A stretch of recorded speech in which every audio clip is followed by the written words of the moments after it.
And you started there in 2006 as a trainee, and eventually you became, well, editor-in-chief. But it also, journalism is not easy. Media is a big, big challenge. There is a big crisis. Jennifer Wilton, she has a remarkable career, and recently she stepped down as her role of chief editor of the Welt, which is one of the biggest media outlets of Germany. The business models do not work as they did before. But it was definitely some sort of revolution because everything was changing. So this was a very deep dive into something. Could you give us like a glimpse into what a day looked like for you as editor-in-chief? And I think the editor-in-chief challenge now is more... I have to ask, this is the last question of the deep dive. I think it always impacted me. Becoming an editor-in-chief was more or less... I feel for me personally, I have some ideas. Welcome back to another episode of Female Empowerment, the podcast. My name is Simone, and I'm so thrilled and excited to welcome Jennifer Wilton from Germany on the podcast today. Jennifer is an incredible journalist. She has a remarkable career. And recently she stepped down as her role of chief editor of Die Welt, which is one of the biggest media outlets of Germany. But more to that later on. Jennifer, I'm so excited to welcome you on this podcast. Hi, happy to be here. So we always start with the same question, and it's the woman you are today. What made you, what shaped you? Because I really think that early situations, people, they influence us. And I would love to hear your story. Well, I mean, I would definitely say that my parents and my whole family, like my mom is the typical, I wouldn't say 68er, but she's more or less that generation. So she was very conscious that she wanted to raise me and my siblings, that is my sisters, very self-confident women. So I think this did play a big role. But also, like, my father's from New Zealand. And I think the approach towards all question of gender equality and so on is also a different one in New Zealand, as it's an island and it's a small place. And I mean, it's the place where women were the first to vote, globally spoken, and the first to have, like, I think now the second of, or even three premier ministers. So I think all of this also kind of shaped my view. So, also, of course, other people like I think also my grandma was a very strong person, and my grandfather was. So, yeah. Definitely the people. I always say if the father supports the daughters and the mothers show them how it's done in that sense, that's a remarkable combination in my opinion. So it's really interesting. I was thinking of your last name, Wilton. I was like, that sounds very English. She must have like a mixed background there, yeah? Wow. Here you go. Well, I briefly mentioned that you worked at Die Welt, which is one of Germany's biggest media outlets, and you started there in 2006 as a trainee, and eventually you became, well, editor-in-chief. This is like a really interesting trajectory, but my question to you would be, looking back, what has been the most impactful lessons you've learned there? Because it is from 2006 as a trainee starting there and in such stepping into such high positions, there must have been some lessons, and I would love to hear them. I think there have been plenty. It's nearly impossible to tell which have been the most important lessons. I think there were, like, recently, of course, because you stepped down and it's a moment you look back, and not only you look back, but people also ask you what were the important steps, why did you do that? And looking back, it seems like you started as a trainee and you ended as the editor, and it's kind of a smooth, just kind of climbing up the hierarchy. But it's of course not like that. There have been a lot of moments when I was like, I'm going to give up. I can't do this anymore. Things are very difficult. And at the same time, I never planned to go this way. So I always planned to be a journalist. I can't remember any moment of my life. I do remember that I had it so clear already as a child that I wanted to become a journalist. So this was everything I wanted. And I pushed this from early on. So I started working as a journalist during my studies when I was at university. So at the same time, I started freelancing for newspapers and so on. So I had a very concrete plan to the moment to be at a newspaper. And actually, I also thought about doing audio things, but I ended up in a newsletter and was quite happy with that. But I had a very clear plan to that moment, but not what I would do afterwards. So I wanted to become a reporter, journalist, critic at the beginning, and that's it. And then suddenly, when I was working there, I started working on the newspaper, and like the first step was we created a whole new department. And because I suddenly realized I love working in team, I not only love working at my desk, writing and concentrating. There is this very special kind of very deep concentration when you're writing a text, but I also love creating a product. Newspaper is such a beautiful product. I mean, you have people who are working, art directors who are working, editors who are looking after the photo situation. So you have a whole lot of big team creating this. And then I suddenly realized that's so much fun and that's so wonderful. Although you have a lot of discussions, of course, but to create together a product. So this was something I learned working at the newspaper. And then I also saw it's fun to bring together people, because when I started journalism, it was at a step to the first digital transformation. Die Welt was always kind of a front runner in that aspect. So we did very early on try to to integrate digital, to combine digital and print, and to create departments who are working between product management, tech, and journalism. And this also was an important step to think, how do I get together these people? So you've been there from, I would say, from the beginning when everything was changing, when everything got medialized or online. So that was like I don't know if we could talk about an industrial revolution, but it was definitely some sort of revolution because everything was changing. You guys were the first one to experience that, what we're experiencing now with AI, yeah? Like feeling the first steps. Yeah, I always compare the situation, actually. Like, we are talking about a first digital transformation for journalism and media. This was certainly way earlier, or we started way earlier than other companies, because a lot of companies did start it too late. But I would actually say that we're now seeing the second digital transformation, which is even deeper, which is even... Yeah, this is so fascinating. We have some coming up content on that, so we'll definitely stay tuned on those topics. So going more into the roles of mentors and colleagues, did you have any who accompanied you during your journey, and what were these relationships like, and did they actually teach you? I mean, this is always, I actually like this question, because always, like, first you think of the people who helped you get where you got and people you are thankful for. But I think I learned a lot from those who helped me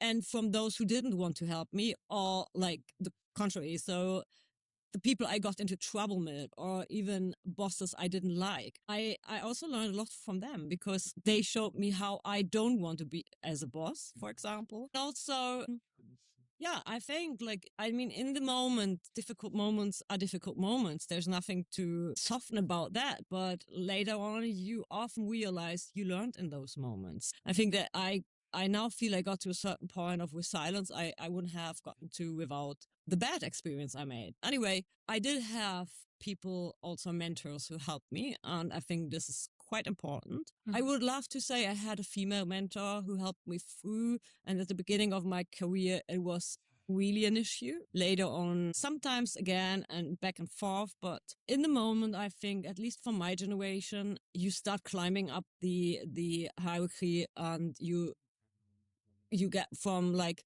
especially in journalism, somebody who's doing a good job to somebody being promoted. Then you suddenly realize, oh, I'm a woman. That makes a difference. So to certain points, also during my career and the start of my career at the university, and also the start of my career at the newspaper, it was not such an issue. But in the moment I had my first leadership job, suddenly I was like, okay, so that makes a difference. Also, how you're being seen by the team, would you say? Being seen by the team, being seen by anybody. But, I would really love to say, oh, of course. So, and that's one of the lessons I took. I really tried to see the other woman and to see the potential in other women, because they are often, as the cliche says, not as loud as men. But That's true. I actually I did never have. Well, there were women, like, it was a group of women. There were women colleagues who were wonderful and who were helpful and loyal, but there was not this woman boss who helped me through. Well, basically because there was no woman boss. But no, that is really interesting. But I had a lot of, I must say, I had a man helping me. So I had a great editor-in-chief when I was young, who was like, for me, he's still kind of a role model, because he was such, I mean, it's always difficult because you have journalists and they normally don't get promoted because they are so good in forming teams and leading teams, but they are promoted because they're good journalists. But I was lucky enough to meet also journalists who were brilliant leaders. Yeah. No, I think it's always marvelous when women also have male mentors. It's fantastic because men also seek out female potential. And this is actually what we're going for. Yeah, definitely. You've also led like really groundbreaking stories, topics, branches. You launched Titelthema, digital storytelling. Like you've been part of some pretty big projects. But was there ever one story you covered that really made a turning point for you, that really impacted you? Well, I mean, again, I think there were a lot of stories. Like I tend to, all my big stories, and just mentioned Titelthema was a department we created, which was the feature department. So at the beginning, we created suddenly also new pages in our Sunday newspaper. And it was like, I think 8 pages at the beginning for one story or one research or one like feature. So this was a very deep dive into something. I also did a lot of kind of reporting, day-to-day reporting and stuff like that. But this kind of really long stories that you don't write like in a week or in 2 weeks, but you do research during like a half a year or even longer. I think it always impacted me, every story I did. I once, yeah. Also, of course, for example, I did a few stories on traveling East Germany. And of course, 15 years back, it was not the East anymore, but there are so many stories I made there and people, very impressive people. I also once did a project together with a lot of the opposition people from the former East, which was very impressive. But I mean, at the end, it's probably one story that had the most impact on me, but because it became very personal, that was like more than 10 years ago, I think. I met a Holocaust survivor. And at the beginning, we just talked, and I thought, like, I will not do this typical story about a Holocaust survivor because, to be honest, I think it's very important to do the stories. But I had read to that point a few, and I always thought, like, yes, sometimes journalists look for a story that always works because the lifetime story of a survivor of the Shoah is always a touching thing. And then I got into a lot of conversation with this woman, and we agreed on the problems of the people disappearing because they are dying, and of how to keep up memory and remembrance and so on. And then at the end, of course, I wrote kind of a story, but I had a feeling like I wrote it together with her about the problems of memory culture, but we became friends. So and that's like years and years ago. And then we actually worked on a project about memory and her life. And this at the end was a project like a recital, like her telling her life story and a friend of mine doing music, and we toured with that. So this was a story we kind of developed in a very important thing, because at the end she was like a grandma to me, and we did a lot of projects together. And yeah, so it really connected you, which it is connected me deeply to persons. But I always it's always a kind of a thing as a journalist, because interviewing politicians or treating politicians, that's the normal, and there is a certain distance, and I had never any problem of keeping that distance. But then when you do a lot of reporting on, let's say, normal people, and it's kind of because I'm then genuinely interested in this person. And of course, there is sometimes, not always, of course, but a moment of connection and of sorting out how the relation should be if you are doing this long time reporting. really fascinating. You get to see the world through their eyes, which is an invaluable asset in my opinion. Yeah. Or not invaluable, a huge, valuable. Yeah, that's the one. Yeah, definitely. Going back to your role as editor-in-chief, when you stepped into this, you mentioned there was this sort of change also in perspective because you were working in teams, you were leading teams, and while you're a decision maker, you are moving or pushing topics, deciding which one gets in or out. What was this responsibility like, especially the change from just being a journalist? Well, I mean, it was like, as I said, I kind of just climbed this hierarchy ladder bit for bit.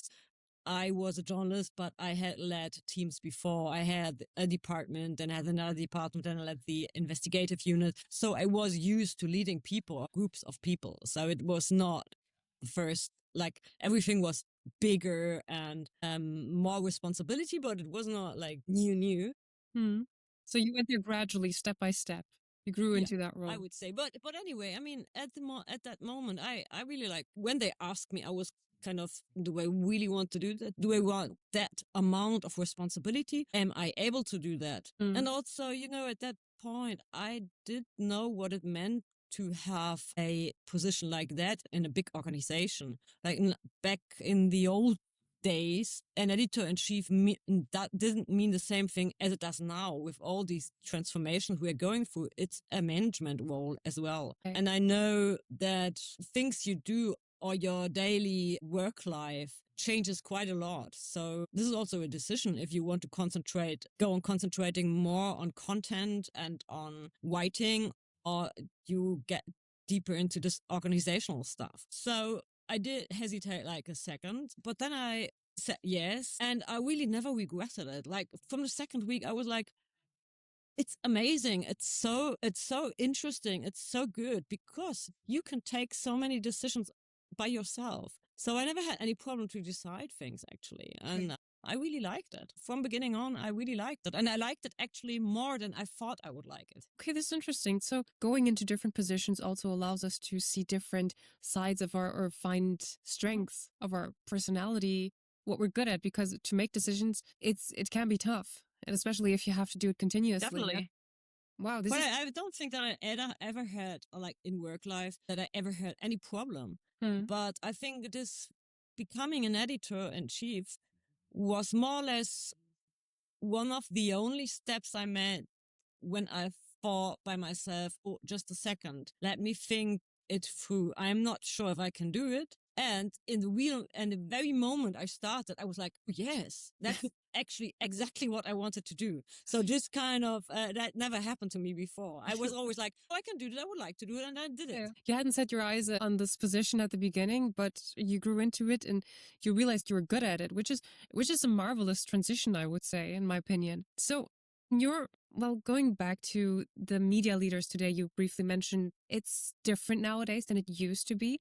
But what, in your opinion, are some of the qualities that a media leader needs to have nowadays, especially with having the AI revolution, so to speak? Well, I would say it's very challenging. It depends where you are. So there are different also, for example, in Germany, we still have the advantage that we have a lot of newspapers, a lot of brilliant newspapers actually.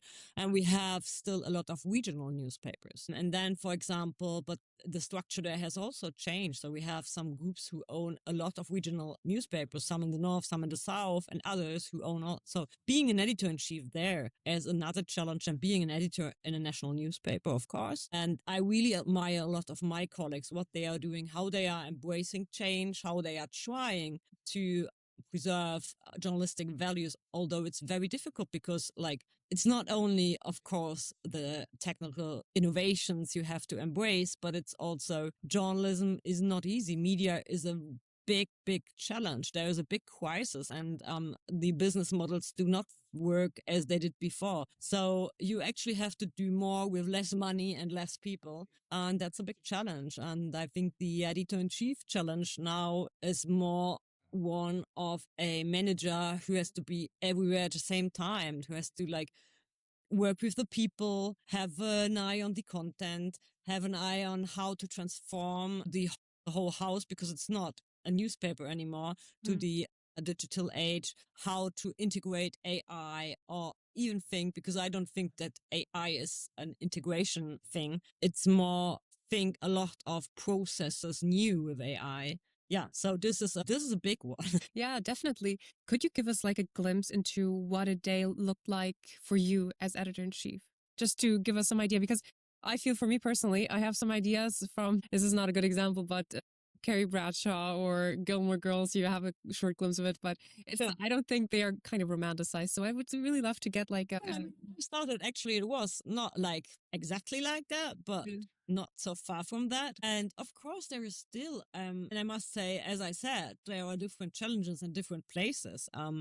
But in our national newspaper, and I think it's the same for most of them, of course, we start the day with conferences. And of course, we start with discussing which content we should put on the website and the apps and in the newspaper. But for example, as Welt was one of the first movers in digital transformation. So we, for a long time now, have had the principle online first and even online to print. So as I think a lot of newspapers still do their morning conferences a little bit focused on the papers, we totally did it only talking about content, not about how to create the newspaper. But anyway, like one of my responsibilities was then after we had the first big conferences and sorted out was the daily news and what were the daily things we were waiting for to just think, and how does the newspaper look like then? Because also, of course, the challenge is that you are now on 24 hours and there is not, will not be able to put everything in the newspaper. Yeah, sure. I So think a lot of conferences, as I said, and then a lot of sorting out what's going into the different outlets, and then a lot of strategic thinking and reunions and yeah.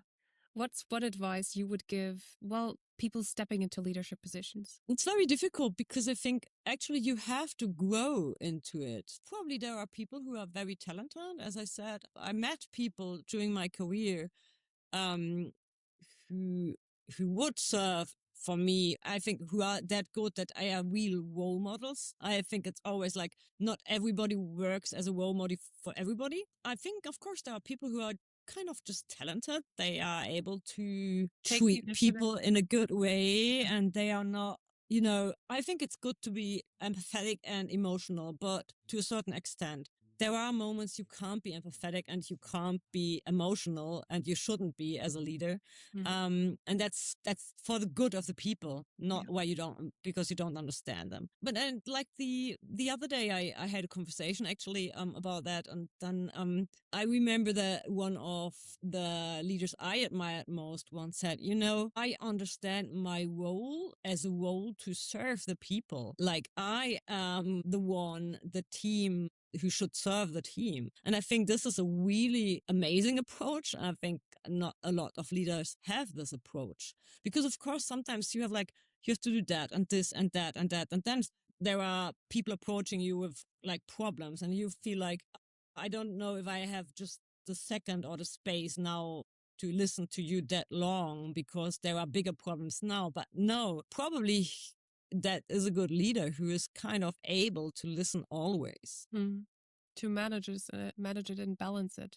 Managers. And also, of course, also depends, of course, there are other talents you need. Like, I think these kind of see a situation, not only see the problems, but see the challenges and able to be as creative to that. That's also now a really big thing to be as creative, to think of not in boxes, but of new ways and new strategies to just not only cling to the old ways. Yeah. That's also something. To adapt through times and, changes. And to try to, like, if you see a new way, to really try to get the people to walk it along with you. Yeah, that's an amazing point, yeah. To not push them, but, take them take them with you. Be captivating, that's true. I have to ask, this is the last question of the deep dive. You've managed plenty of interviews, and I have to know, what makes or differentiates a good interview from a great interview? Well, probably a lot of journalists would say if they manage to get something out of a person that this specific person hadn't said before. Okay. But I think because nowadays it's not, there are so many different forms of interviews, like the one we are doing now, like talking on the podcast, or is another thing than writing down an interview, which is always edited. But for example, when I listen to podcasts, I think, or to radio, it's always most interesting when the people are really interested in the others. And you kind of get this moment where you feel like they're not here giving their prepared answers and not trying to appear as clever as they want to, but they are thinking over the questions and they are opening. So I think this should be the ambition of an interviewer, to kind of open the person. Yeah. That's really interesting. What is one question you wish people would ask you more? That's actually an interesting question. I think normally I'm generally curious about the questions people are asking me, because I also like, for me also it's quite usual to be the person who interviews others. Yeah. So I'm always curious about what they would ask me, Mhm.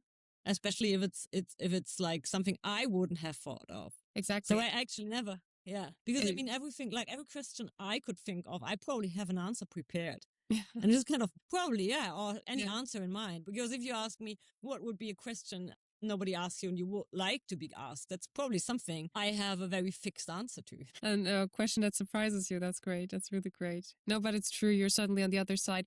And the questions also another person has for you also means that they see you in a different way. And suddenly you get Yeah. this different point of view into something because interviews are actually, in the end, they're different points of views and angles of your life or the work you're doing. And for me, it has been absolutely enriching. So when I interview people, I strive to also be interviewed every now and then, to be on the other side of the table, to really know Hmm. this is what people think and really get the feeling for it. Yeah. So it's really fascinating that you mentioned that. I absolutely agree on that. So we've been in a deep dive section, and now we would like to get to know you more personally. We'll do it in the fast question and answer, and I'm really excited for your answers on this one. What's your go-to routine when you cover a story? If I have a routine, but I tend to do really um, as well, so much, a lot of research. Mhm. So even if I do an interview and then I get it like spontaneously like next day or something, I really spend a lot of time trying to get as much information beforehand. So whatever I start, it starts with research. Okay, research, probably Yeah. like tons of it. Yeah, sounds Yeah. like a lot of work, I have to admit. What's the most adventurous situation you found yourself in? As a reporter, Yeah. I'm not sure about that. I mean, I was in Israel right at the beginning of the war, so like 6 weeks after 7th of October, but I didn't feel that that was very adventurous. So Israel still is a quite safe country. Yeah. I don't think that I had a really dangerous situation, actually. And not Not really. adventurous either. Not really. Okay. Probably now, once we stop talking, something will come to my mind. Yeah. Yeah, no, but this is okay. I mean, there were sometimes if you do stories and you think it's an easygoing thing and you're suddenly in a situation where it doesn't seem so comfortable. Yeah. But I was not never the person who just traveled to war situations or so on, for example. Yeah. I did do stories in Berlin, meeting people, meeting members of youth gangs and so on. But this is not a situation that gets very dangerous for you. Yeah. And then normally I'm also, of course, you are now sometimes in situations where people are very hostile towards the press, but normally I'm not alone. At least I have a photographer with me. So yeah. Yeah. So you have always a backup. Amazing. Yeah. What's a hobby or guilty pleasure people would be surprised to know about you? Well, I mean, I'm a very ambitious. I wouldn't say ambitious. I'm a very happy baker. So Oh, this is nice. normally something people don't know. That's always comes in handy. What is a book, podcast, or article you recently read or listened to that made you change your view on a topic? I'm a lot of things I read or see change my view on something. Perhaps not even like a big topic, but I actually a situation I really love is if I read a piece in a newspaper, an opinion piece, or hear some opinion in the radio, and it's exactly the opposite thing that I think is right, but Okay. it convinces me with good arguments. So that's the situation I really love. Yeah. But I can't really think. I actually heard and read a lot of brilliant stuff in the last few weeks because like in holidays you have a little more time. Yeah. So you don't only like kind of flip through the news, but you really sit down and read pieces. I'm amazed actually, but because you mentioned book, recently I read a book by oh no, I have a good thing. But I really also want to mention this book. I read a novel by a very young man. Well, he's a student actually, and a writer from Switzerland. And he wrote a book about his family, which is a novel. And I was amazed by a 22 years old or something writing like Thomas Mann, which Oh is, yeah. of course, a little bit exaggerated, but he has a very specific style. So I really Yes. recommend that. And that was surprising. He's actually, and then I read a book, and I can't remember exactly the name. I'm still reading it, Mhm. about classes. Oh, yeah. And it's really I think he has a really new approach about class hierarchy and so on, and like differentiating between social classes. And it's actually a philosopher from Germany. I would love to tell you the name, but let me think. I think his last name is Hauer, and the book is called Class. So Okay, I'll he link really below. changed, and yeah, it's very interesting actually. It's a approach to how societies hierarchies are, well, how they have a certain order, and he has a lot of very interesting thoughts about that. Yeah, fascinating. Last but not least, you recently left Die Welt, or as editor-in-chief. What's next for you?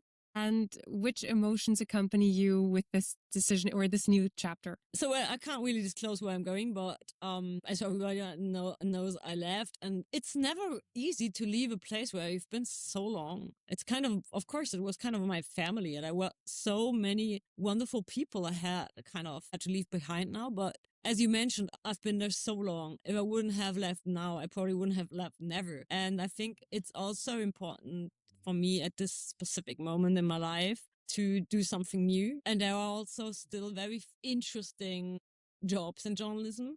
Hmm.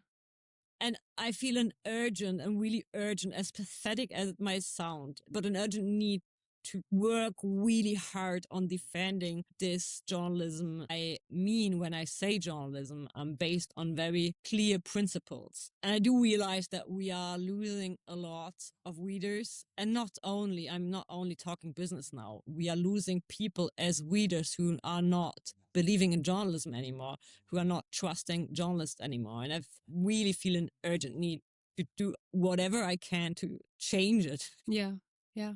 What a conclusion, I would say. And I think well, it's really, really touching. So thank you so much to give us insight into your career trajectory, to your personal life, but also what motivates and drives you, which is always for me the most interesting. What actually drives a person and gets them to be who they are. So thank you so much for taking the time, and I wish you all the best and success in this new chapter in your life. Thank you so much, Simone. It was my pleasure.